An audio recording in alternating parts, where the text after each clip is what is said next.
So today we're going to be talking about these 4 different types of food. I'm not a vet, I'm not sponsored by these foods.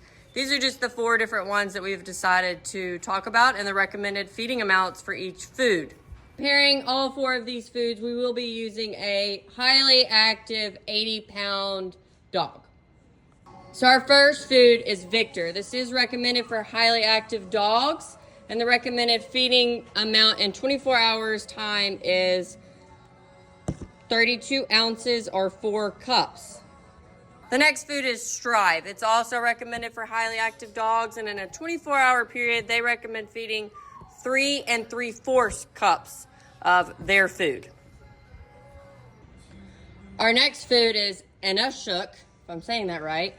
The recommended amount in a 24-hour period is 3 to 4.5 cups of food per day. And our last food we're comparing is the Royal Canin Golden Retriever.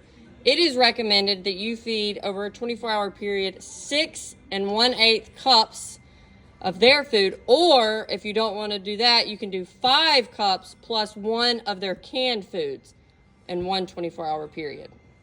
We do have different prices. We'll start with Victor. For a 50-pound bag, that's $65.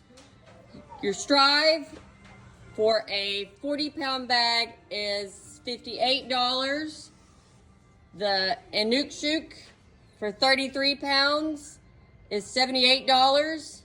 And lastly, the Royal Canin for a 30-pound bag is $110.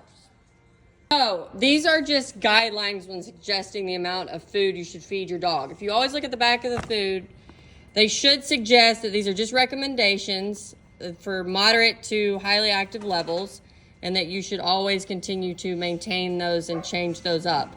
You know, your bag of food isn't going to know their level of activity, their metabolism. All of these different factors are always going to change the amount you should feed your dog.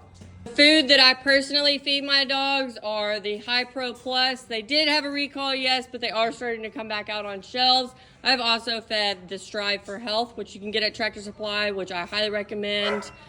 The only food that I really do not recommend at all would be this food. And stay tuned for the next video on why I would never feed this to my dog.